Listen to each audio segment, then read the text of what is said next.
ഓം ഹരിശ്രീ ഗണപതയേ നമഃ. അവിഘ്നമസ്തു. ഓം ശ്രീ ഗുരുഭ്യോ നമഃ. ഹരി ഓം. ഗൃഹാങ്കണ രാമായണ പാരായണം 19-ാം ദിവസം. സീതാന്വേഷണത്തിനായി വന്നു ചേർന്നിട്ടുള്ള വാനര സൈന്യത്തെ യഥായോഗ്യം ശ്രീരാമചന്ദ്രന് പരിചയപ്പെടുത്തി കൊടുക്കുകയാണ് സുഗ്രീവൻ.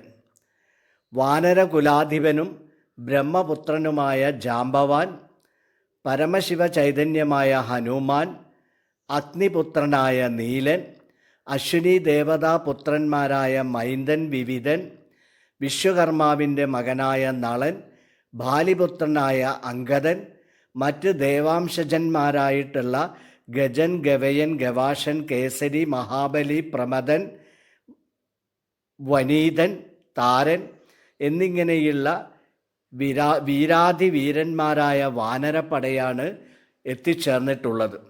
ഇന്നും നാളെയുമായി രാമചന്ദ്ര അനേകം വാനരപ്പട വന്നു ചേരുന്നതുമാണ്. ഇനി എന്താണ് പ്രവർത്തിക്കേണ്ടത് എന്നുള്ളത് ശ്രീരാമചന്ദ്ര അങ്ങ് പറഞ്ഞാൽ മാത്രം മതിയാകും. അത് കേട്ട് സുഗ്രീവനെ കെട്ടിപ്പിടിച്ചാലിംഗനം ചെയ്ത് രാമൻ എല്ലാ കാര്യവും അവനെ തന്നെ ചുമതലപ്പെടുത്തുകയാണ്. അങ്ങേക്ക് ആവശ്യാനുസരണം എന്താണോ പ്രവർത്തിക്കാൻ തോന്നുന്നത് അപ്രകാരം തന്നെ എല്ലാ കാര്യങ്ങളും അനുഷ്ഠിക്കാവുന്നതാണ്. ദക്ഷിണ ദിക്കിലേക്ക് വാനരപ്പട പുറപ്പെട്ടിട്ടുണ്ട് എന്ന് അറിയുകയാണെങ്കിൽ രാവണൻ സീതയെ മറ്റ് വല്ലയിടത്തേക്കും മാറ്റുവാൻ സാധ്യതയുണ്ട് എന്ന് അഭിപ്രായപ്പെട്ടുകൊണ്ട് സുഗ്രീവൻ 4 ദിക്കിലേക്കും വാനരപ്പടയെ നിയോഗിക്കുകയാണ്. വിനതൻ്റെ നേതൃത്വത്തിൽ വമ്പിച്ച വാനരപ്പടയെ കിഴക്ക് ദിക്കിലേക്കും, ശതബലിയുടെ മേൽനോട്ടത്തിൽ വമ്പിച്ച മറ്റൊരു വാനരപ്പടയെ വടക്ക് ദിക്കിലേക്കും, താരയുടെ വളർത്തച്ഛനായ സുഷേണൻ്റെ കീഴിൽ എണ്ണമറ്റ വാനര സൈന്യത്തെ പശ്ചിമ ദിക്കിലേക്കും, അങ്കദൻ്റെ നേതൃത്വത്തിൽ ജാംബവാൻ, ഹനുമാൻ, മൈന്ദൻ, വിവിധൻ, നളൻ, നീലൻ, ശരഭൻ, കുമുദൻ എന്നീ പ്രമുഖന്മാരടങ്ങിയ മഹാസൈന്യത്തെ തെക്കേ ദിക്കിലേക്കും നിയോഗിച്ചിരിക്കുകയാണ്. 30 ദിവസമാണ് സീതയെ കണ്ടെത്താനുള്ള സമയമായി നൽകിയിട്ടുള്ളത്. വെള്ളം കണക്കെ പരന്നു കിടക്കുന്ന വാനരപ്പടയെ രാമനൊന്ന് വീക്ഷിക്കുകയും മംഗളമുണ്ടാവട്ടെ എന്ന് അനുഗ്രഹിക്കുകയും ചെയ്തിരിക്കുകയാണ്. ജയ് ശ്രീറാം വിളികളോടെ എല്ലാവരും യാത്രയ്ക്കായി ഒരുങ്ങി നിൽക്കുകയുമാണ്. അപ്പോൾ രാമചന്ദ്രൻ ഹനുമാനെ തൻ്റെ അടുത്തേക്ക് വിളിപ്പിച്ചു. അല്ലയോ വായുപുത്ര, നിന്റെ യാത്ര സഫലമായി തീരും. നീ സീതയെ കാണും. എൻ്റെ ദൂതനായി നീ അവളുടെ അടുത്ത് ചെല്ലുമ്പോൾ അവൾക്ക് വിശ്വാസം ഉണ്ടാവുന്നതിനായി ഇത് അവളുടെ കയ്യിൽ കൊടുക്കണം എന്ന് പറഞ്ഞുകൊണ്ട് ദണ്ഡകാരണ്യത്തിൽ വെച്ച് മുനിമാരാൽ സമ്മാനിക്കപ്പെട്ട മുദ്രമോതിരം ഹനുമാന്റെ കയ്യിൽ സമർപ്പിക്കുകയാണ് ശ്രീരാമചന്ദ്രൻ. മോതിരമേറ്റ് വാങ്ങി രാമനെ തൊഴുത് ഹനുമാൻ പിൻവാങ്ങുകയാണ്. വാനര സൈന്യം ഹൂങ്കാരത്തോടുകൂടി യാത്ര പുറപ്പെടുകയുമാണ്. സുഗ്രീവാജ്ഞയെ ഭയപ്പെട്ട് വാനരസംഘം 4 ദിക്കിലേക്കും യാത്ര പുറപ്പെട്ടു. കാടുകളും മേടുകളും പർവ്വതങ്ങളും ഗുഹകളും രാക്ഷസന്മാർ വരാനിടയുള്ള മറ്റ് സങ്കേതങ്ങളും എല്ലാം അവർ അരിച്ചു പെറുക്കി. ഗ്രാമങ്ങളിലും നഗരങ്ങളിലും മറ്റിടങ്ങളിലും വേഷപ്രച്ഛന്നരായി അവർ തിരഞ്ഞു. ഒരിടത്തും സീതയുടെ സാന്നിധ്യത്തെക്കുറിച്ചുള്ള ഒരു സൂചനയും അവർക്ക് ലഭിച്ചിട്ടില്ല. വടക്കോട്ടും കിഴക്കോട്ടും പടിഞ്ഞാറോട്ടും പോയവർ തിരിച്ചു വന്നിരിക്കുകയാണ്. തെക്കോട്ട് പോയവർ അതിതീവ്രമായ പരിശ്രമത്തിലുമാണ്. വിന്ധ്യാപർവ്വതം കടന്ന് ലങ്കയെ ലക്ഷ്യമാക്കി അവർ നീങ്ങിക്കൊണ്ടിരിക്കവേ ഭീമാകാരനായ ഒരു രാക്ഷസനെ വനത്തിൽ വെച്ച് കണ്ടുമുട്ടുകയാണ്. രാവണനാണ് എന്ന് വിചാരിച്ചുകൊണ്ട് അവർ അവനെ പെട്ടെന്ന് തന്നെ വധിച്ച് കളയുകയും ചെയ്യുന്നു. സൂക്ഷ്മമായ പരിശോധനയിൽ ഇവൻ രാവണനല്ലെന്ന് മനസ്സിലാക്കിയ അവർക്ക് സ്വൽപ്പം ജാള്യതയുണ്ടായെങ്കിലും തീവ്രതയ്ക്ക് യാതൊരു കുറവും വരുത്താതെ അവർ സീതാന്വേഷണത്തിനായി മുന്നോട്ടേക്ക് തന്നെ നടക്കുകയാണ്. സാന്ദർഭികമായി പറയട്ടെ, ഇവിടെ മരിച്ചിട്ടുള്ളത് മാരീചൻ്റെ മകനാണ്. ജലം സുലഭമല്ലാത്തിടത്തുകൂടിയായിരുന്നു വാനരന്മാരുടെ യാത്ര. ദാഹം കൊണ്ട് പൊറുതിമുട്ടിയ അവർ യാത്ര തുടരവേ അങ്ങകലെ ഒരു ഗുഹയിൽ നിന്ന് പക്ഷികൾ പറന്നു പോകുന്നത് കാണുവാൻ ഇടയായി. അവയുടെ ചിറകിൽ നിന്ന് ജലം ഇറ്റിറ്റ് വീണുകൊണ്ടിരിക്കുന്നതായും അവർക്ക് മനസ്സിലായി. സന്തോഷവാന്മാരായ വാനരന്മാർ ഹനുമാന്റെ നേതൃത്വത്തിൽ ആ ഗുഹയിൽ ഇറങ്ങുകയാണ്. കുറച്ചു ദൂരം പിന്നിട്ടപ്പോൾ ഭയാനകമായ അന്ധകാരമായി. അവർ പരസ്പരം കരങ്ങൾ കൂട്ടിപ്പിടിച്ച് മുന്നോട്ടേക്ക് നീങ്ങിക്കൊണ്ടിരിക്കവേ കുറച്ച് ദൂരത്ത് എത്തിയപ്പോൾ ഇരുട്ട് നീങ്ങുകയാണ്, പ്രകാശം പരക്കുകയാണ്. മനോഹരമായ ഒരു ദൃശ്യം അവരുടെ മുമ്പിൽ തെളിഞ്ഞു വരികയാണ്. അവർ ആകെ അത്ഭുതപ്പെട്ടു പോവുകയാണ്. സ്വർണമയം മനോമോഹനം കാൺമവർ കണ്ണിന്നുമേറ്റം ആനന്ദകരം പരം. വാപികളുണ്ട് മണിമയ വാരിയിൽ ആപൂർണങ്ങളായ ദീപവിശദമായി. പക്വബലങ്ങളാ നമ്രങ്ങളായുള്ള വൃക്ഷങ്ങളുണ്ട് കൽപ്പദ്രുമതുല്യമായി. പീയൂഷസാമ്യ മധുദ്രോണ സംയുക്ത പേയഭക്ഷ്യാനസഹിതങ്ങളായുള്ള വസ്ത്യങ്ങളുണ്ട് പലതരം തത്രൈവ. വസ്ത്രരത്നാദി പരിഭൂഷിതങ്ങളായി മാനസമോഹനമായ ദിവ്യസ്ഥലം. അവിടെ വനദേവത എന്ന പോലെ സുന്ദരിയും ജടാവൽക്കലധാരിണിയുമായ ഒരു യോഗിനിയെ അവർ കണ്ടുമുട്ടുകയാണ്. നിങ്ങൾ ആരാണെന്ന ചോദ്യത്തിനുത്തരമായി ഹനുമാൻ ശ്രീരാമാദികളുടെ വനയാത്രയെക്കുറിച്ചും രാമപത്നിയായ സീതയെ രാവണൻ അപഹരിച്ചിട്ടുള്ളതുമായ കാര്യങ്ങളെല്ലാം വിശദമായി അവരെ ധരിപ്പിച്ചു. യോഗിനി അന്നപാനാദികൾ നൽകി അവരെ സന്തുഷ്ടരാക്കുകയാണ്. വാനരാദികൾ ഏതാനും നാൾ അവരോടൊപ്പം ആ ഗുഹയിൽ കഴിഞ്ഞുകൂടി. അതിനിടയിൽ യോഗിനി അവരുടെ പരമാർത്ഥം ഹനുമാനെ അറിയിക്കുകയും ചെയ്തു. വിശ്വകർമാവിന് ഹേമ എന്ന അതിസുന്ദരിയായ ഒരു മകളുണ്ടായിരുന്നു. അവളുടെ നൃത്തവിദ്യയെ സന്തുഷ്ടനായ പരമേശ്വരൻ അവൾക്ക് നൽകിയിട്ടുള്ളതാണ് ഈ പുരം. നൃത്തവും പാട്ടും ഈശ്വര സേവയുമായി നിരവധി സംവത്സരം അവൾ ഇവിടെ താമസിച്ചു. അവരുടെ സഖിയായ സ്വയംപ്രഭയാണ് ഞാൻ. വിഷ്ണുവിനെ ഭജിച്ചുകൊണ്ട് ഞാൻ ഇവിടെ തന്നെ വസിക്കുകയാണ്. കാലാന്തരത്തിൽ ഹേമ ബ്രഹ്മലോകം പൂകി എന്നോട് ഇവിടെ തന്നെ വസിച്ച് തപസ്സു ചെയ്യാൻ അവർ നിർദ്ദേശിച്ചിരിക്കുകയാണ്. മാത്രവുമല്ല, ത്രേതായുഗത്തിൽ നടക്കുന്ന ശ്രീരാമ അവതാരത്തിൽ നിനക്ക് രാമദർശന സൗഭാഗ്യം ലഭ്യമാവുമെന്നും അവൾ എന്നോട് പറഞ്ഞിരുന്നു. ആ യോഗിനിയുടെ വാക്ക് ഇപ്പോൾ സത്യമായി പരിണമിക്കുകയാണ്. നാരദാദികൾക്ക് വനത്തിലേക്കുള്ള മാർഗം കാണിച്ചു കൊടുത്ത് അവർ ശ്രീരാമചന്ദ്രനെ കാണുവാനായി പുറപ്പെടുകയാണ്. യോഗിനി സുഗ്രീവ ലക്ഷ്മണ സഹിതനായ രാമനെ കണ്ട് പ്രദക്ഷിണം വെച്ച് വന്ദിക്കുകയാണ്. വിശിഷ്ട പദങ്ങളാൽ രാമനെ സ്തുതിച്ച് പാടുകയാണ്. ശ്യാമളം കോമളം ഭാണധനുർധരം രാമം സഹോദരസേവിതം രാഘവം സുഗ്രീവകപികുല സേവിതം അഗ്രേ ഭവന്തം നമസ്യാമി സാമ്പ്രതം.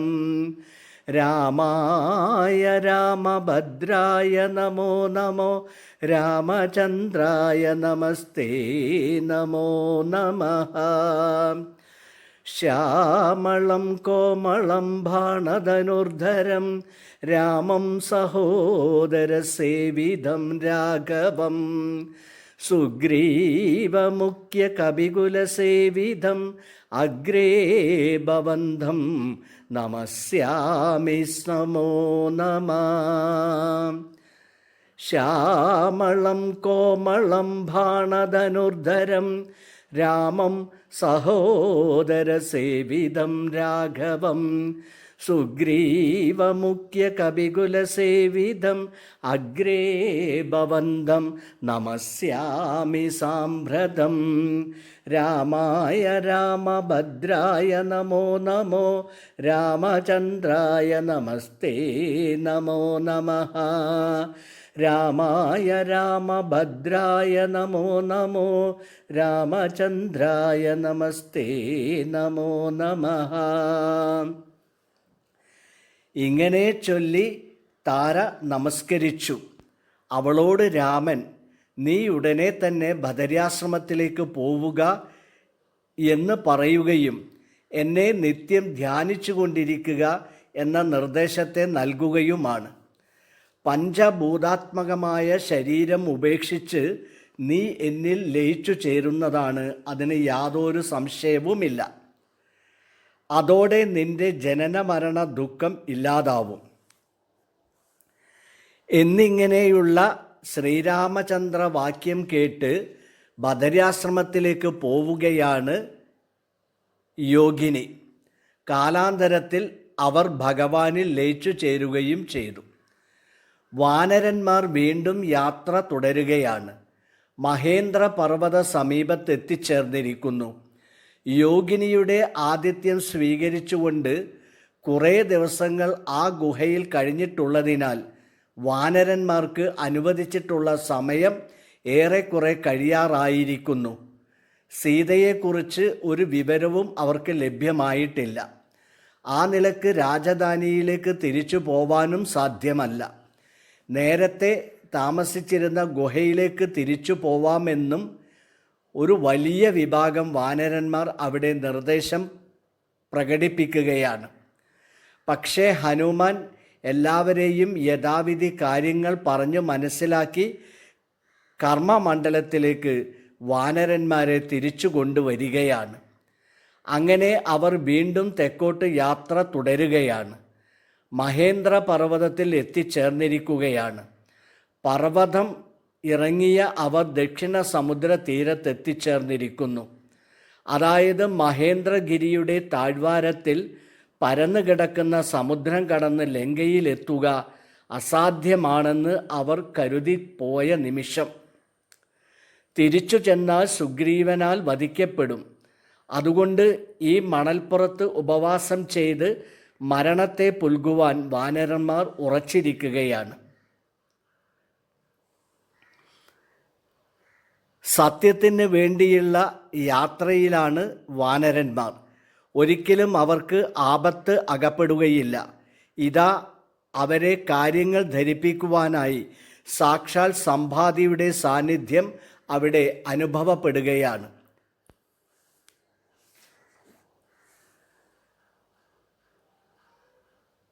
അപ്പോൾ മഹേന്ദ്രാചലേന്ദ്ര ഗുഹാന്തരാൽ ഗൃദ്രം പുറത്ത് പതുക്കെ പുറപ്പെട്ടു. വൃദ്ധനായുള്ളൊരു രുദ്രപ്രവരനും പൃഥ്വീധരപ്രവരോത്തുംഗരൂപനായി ദൃഷ്ട്വാ പരക്കെ കിടക്കും കവികളെ തുഷ്ട്യാ പറഞ്ഞിതു ഗൃദ്രകുലാധിപൻ.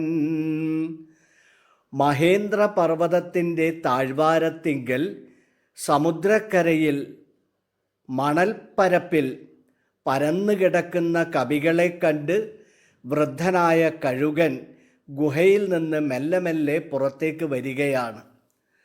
മല പോലെ വലുപ്പമുള്ള അവൻ ഇത്രയേറെ വാനരന്മാരെ തനിക്ക് ഭക്ഷണമായി തന്ന ദൈവത്തിന് ഉറക്കെ നന്ദി പറയുകയാണ്.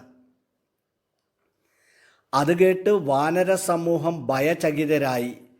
രാമന് വേണ്ടി തങ്ങൾക്കൊന്നും ചെയ്യാൻ കഴിയാതെ ഈ കഴുകന് ഭക്ഷണമായി തീരേണ്ടി വരുമല്ലോ എന്നോർത്ത് അവർ ദുഃഖിതരായി തീർന്നിരിക്കുകയാണ്. ശ്രീരാമചന്ദ്രന് വേണ്ടി തൻ്റെ ശരീരം തന്നെ ത്യജിച്ചിട്ടുള്ള ജടായുവിനെക്കുറിച്ചുള്ള സ്മരണ അവരുടെ മനസ്സിലേക്ക് ഉതിർന്നു വരികയും അവർ ജടായുവിനെ പാടി പുകഴ്ത്തുകയുമാണ്. കാതിന് ഇമ്പമേറിയ ജടായു എന്ന വാക്ക് കേട്ട് ആനന്ദചിത്തനായി തീർന്നിട്ടുള്ള കഴുകൻ വാനരന്മാരോട് വിളിച്ചു ചോദിക്കുകയാണ്.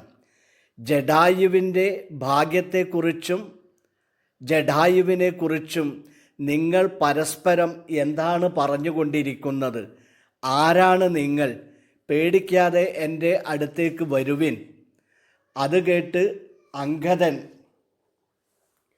കഴുകൻ്റെ അടുത്തേക്ക് നടന്നടുക്കുകയാണ്. അച്ഛൻ്റെ സത്യപരിപാലനത്തിനായി വനവാസം സ്വീകരിച്ചിട്ടുള്ള ശ്രീരാമചന്ദ്രൻ്റെ വനവാസത്തെക്കുറിച്ചും വനവാസത്തിങ്കൽ രാമചന്ദ്രൻ്റെ ധർമ്മപത്നി സീതയും അനുജൻ ലക്ഷ്മണനും കൂടെ സഞ്ചരിച്ചു കൊണ്ടിരിക്കവേ ദണ്ഡകവനത്തിൽ അവർ എത്തിച്ചേരുകയും അവിടെ വെച്ച് ശ്രീരാമചന്ദ്രൻ്റെ പത്നി സീതാദേവിയെ രാവണൻ കട്ടുകൊണ്ടുപോവുകയും ചെയ്തിരിക്കുകയാണ്. രാമാശ്രമത്തിലെ അന്തേവാസിയായ ജടായു വീരോചിതമായി അവനെ എതിരിടുകയും ഒടുവിൽ രാവണൻ്റെ ചന്ദ്രഹാസത്താൽ മൃതപ്പെട്ടു പോവുകയുമാണ് ഉണ്ടായിട്ടുള്ളത്. രാമന് വേണ്ടി സ്വന്തം ശരീരത്തെ ബലി കഴിച്ചിട്ടുള്ള ജടായുവിനെ ഞങ്ങൾ പാടി പുകഴ്ത്തുകയായിരുന്നു എന്ന് വാക്കുകൾ കേട്ട് സന്തോഷഭരിതനായി തീരുകയാണ് സമ്പാദി. ഇവിടെ വെച്ച് ഇന്നത്തെ സത്സംഗം സമാപിക്കുകയാണ്. എല്ലാവർക്കും നമസ്കാരം.